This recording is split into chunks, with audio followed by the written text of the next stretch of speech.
I swear, everything needs to happen immediately now. The texts, the defining the relationship talk, the meeting of the parents, it is an anxiety-fueled sprint. We treat dating like we're trying to download a massive file on crappy Wi-Fi, frantic, staring at the progress bar, terrified the connection will drop. Everything is too fast, and you just end up with something burnt and confusing. Here's why embracing the psychological genius of slowness is the only way to survive, told through 3 disasters, one of mine, one of my buddies, and one of my female friends. Lesson 1. Me and Chloe. Fear of vulnerability. To truly open up and be vulnerable to a new person is a massive risk.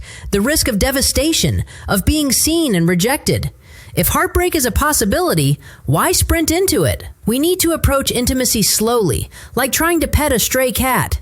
I tried to communicate this measured, slow approach to a girl I was seeing, Chloe, who was already sending me "good morning handsome" texts with heart emojis 12 hours after our second date. I sat across the table at dinner, trying to look mature and composed, and said, "Chloe, I genuinely like you, but I think for the long-term success of this, we should pace ourselves. Let's schedule our next date for next weekend. No need to rush the emotional process." Chloe's face scrunched up exactly like a DMV employee who just found a typo on your form. She replied, Let me see what I can do. I need to consult my immediate intimacy algorithms and cross-reference your request with my biological clock timeline. I waited for her to actually look at me. Instead, she picked up her phone. When she finally looked back, she delivered the cold truth. No, we don't do that.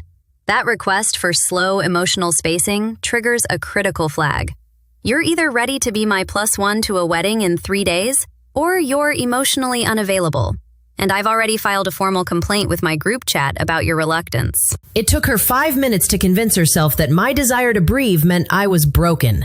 You're not going to convince me that finding a new relationship has always been this incapable of handling the word wait. Lesson 2. My friend Mike and the perfect girl. The trauma of too much kindness.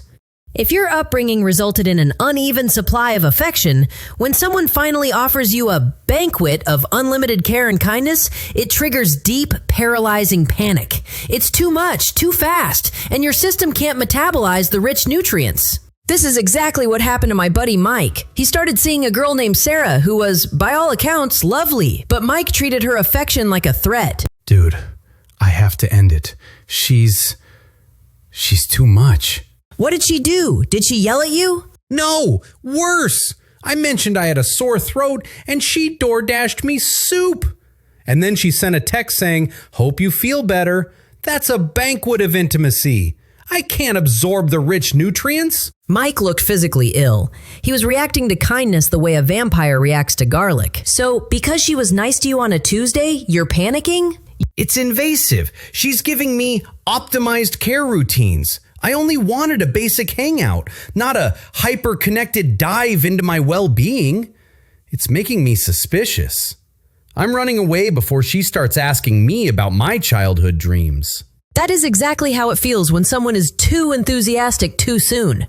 You look for a flaw, call them odd or weak, and run. Because the anxiety of an unlimited supply of love is more terrifying to Mike than the thought of being alone. Lesson 3. My friend Jessica and the subscription boy, the frightened rush. The person who rushes intimacy isn't doing it from a place of confidence. They are moving at lightning speed because they fear love will vanish. They rush because they have no confidence that they are worthy of solid, slow affection. They are running to make an outsized effort to prompt you to say yes before the inevitable loss. My friend Jessica is currently dealing with this via a guy named Todd. Todd is the human equivalent of a desperate subscription service. Jessica hadn't replied to Todd for maybe 3 hours because she was at work. Todd didn't just wait. Todd escalated. He sent me flowers. Then he texted me a playlist. Then he asked if I wanted to go to Italy in November. It's been 2 weeks. He's acting all impressive, but it feels like a shakedown. Then she showed me the text messages. It was a wall of blue bubbles. Hello? I'm giving a lot here. I made sure the reservations are ready. I need to know your intentions before the 24-hour trial for Todd's Good Mood expires. Am I not worthy of your commitment? It feels like I have to pay $29.99 a month just to keep him calm. He's making an outsized, desperate effort, offering all these features, trips, gifts, compliments, just to prompt me to say yes to the relationship before I realize I barely know him. The speed, the rush, the forced intimacy. Todd isn't loving Jessica. He's trying to lock her into a contract. He's giving a lot, not because he wants to, but because he has no confidence that he has a solid claim to her without the over-the-top, high-speed performance. The final lesson, back to basics. When I finally decided to slow everything down, it felt as if I were returning to a quieter version of myself. It wasn't some dramatic transformation. It was more like gently drifting back toward a simplicity I had forgotten. I was sitting on a bench in a small park, the air still, the noise distant, and my phone lying face down on the table. For the first time, I didn't feel that invisible hand pushing me to check it every 10 seconds. People passed in front of me, a couple laughing, a child chasing a pigeon, a woman capturing the sunset with her camera. The world was moving, but inside me, everything was still. And in that stillness, something became clear. Mature love doesn't rush, doesn't demand, doesn't overwhelm. It walks at a steady pace. I found myself remembering how love used to be. Fewer messages, spaced out meetings, wide open spaces between feelings so they could grow naturally. Like a tree that needs time for its roots to settle before its branches can reach outward. I imagined returning to that version of connection, where comfort, not speed, determines the rhythm. As I walked beside the river, watching the light shimmer across the surface, I thought about the rush that surrounds us now.